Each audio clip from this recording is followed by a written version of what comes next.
Good evening friends. দেখতে পাচ্ছি এখন রেডি হয়ে নিয়েছি আর এখন একটু বেরোচ্ছি। কারণ হচ্ছে দেখ আমার মেয়েও রেডি হয়ে নিয়েছে। অনেক গরম, দেখতে পাচ্ছি কিভাবে ঘামছি। আসলে আমার হাজবেন্ডের জন্মদিন ছিল, কিন্তু আমরা বাসার সবাই অসুস্থ, সবার মোটামুটি জ্বর সর্দি কাশি। জন্মদিন চলে গেছে কালকে। আমার মেয়ে বায়না করেছে আজকে বাবাকে একটা গিফট কিনে দেবে। এখন মেয়েও রেডি হয়ে নিয়েছে, তাই আমরা এখন একটু বেরোচ্ছি, দেখি কি গিফট কিনতে পারি।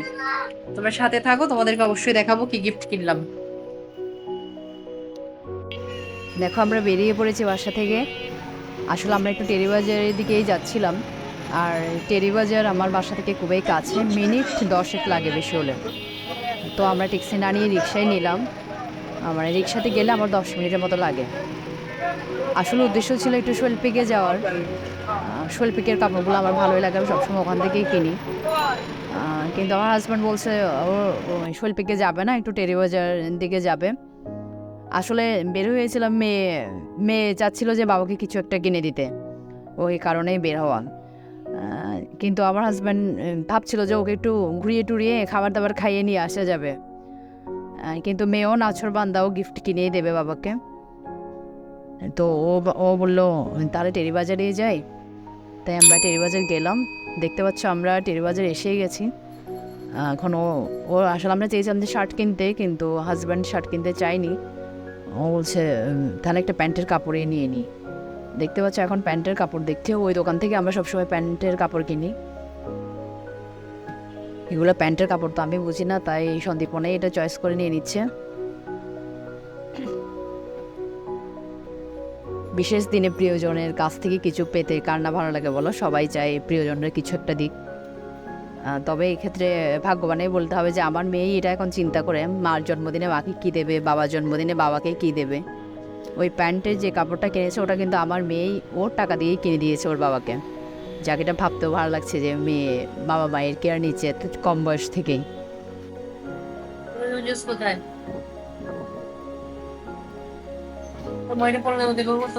কে বলো কে বলো?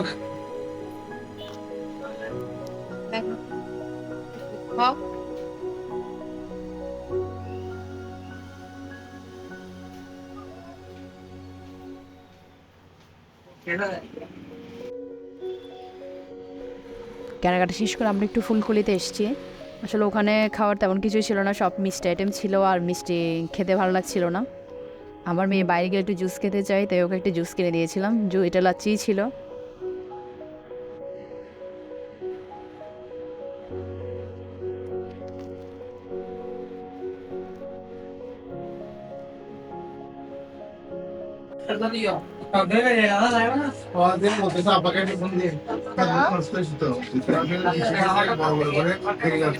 আমরা এখন আসছি একটু সিপিতে খাবো, তার জন্য আর অর্ডার করেছি। এখন আমরা ওয়েট করছি খাবারের জন্য। যেভাবে wait করবো। কারণ আমরা যেভাবে বললো, আমাদের কি খেতে আসছে, কিছু খেতে আসছে। আসা আমরা বলতে কিছু খাবে না, আমরাই খাবো। অবন্তি খায় না, আমাদের পছন্দ করে না। আমাদের জুস খেয়ে আসছে, ও আর কিছু খাবে না। এটা হচ্ছে আমাদের বাবার বান্ধবী ট্রিট দিচ্ছে যে আমাকে। আমাদের পরীক্ষা শেষ তো, তার জন্য চিকেন ফ্রাই খেতে আসছে না। পরীক্ষা জানলে অবশ্য এখন দেয়নি, এখান থেকে বুঝে যাবে আমার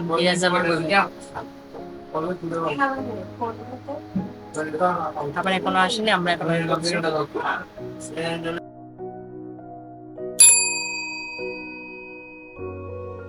আসলে এমনি এমনি কাজী ফার্মে যায়, কিন্তু ওই এরিয়াতে কাজী ফার্ম ছিল না, তাই সিপিতে আসলাম।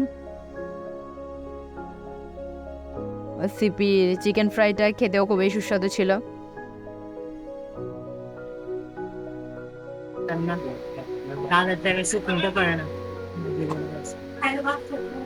আমরা ওয়েট করছি না, আমরা ওয়েট করছি এখন খাবারের জন্য।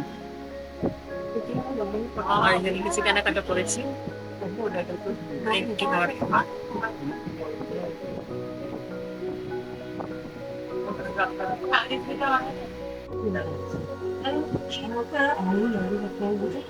না না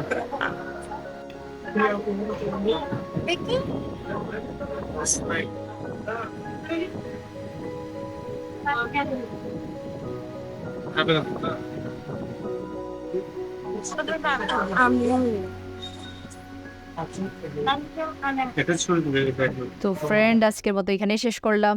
পরের ভিডিওতে আবার দেখা হচ্ছে। সবাই ভালো থেকো, সুস্থ থেকো। আর যারা আমার সাবস্ক্রাইবার বন্ধুরা রয়েছে তাদেরকে অনেক অনেক ধন্যবাদ জানাচ্ছি যে তোমরা আমার ভিডিওটা রেগুলার দেখছো। আসলে তোমরা দেখছো বলে আমি ভিডিওটা বানাচ্ছি, না হলে তো আর ভিডিও বানানো হতো না। আর যারা নতুন ভিউয়ার্স রয়েছে কিন্তু আমার চ্যানেলটাকে সাবস্ক্রাইব করো নাই, তারা প্লিজ প্লিজ যদি ভালো লাগে তাহলে আমার চ্যানেলকে সাবস্ক্রাইব করে দিও। তো পরের ভিডিওতে আবার দেখা হচ্ছে। সবাই ভালো থেকো, সুস্থ থেকো।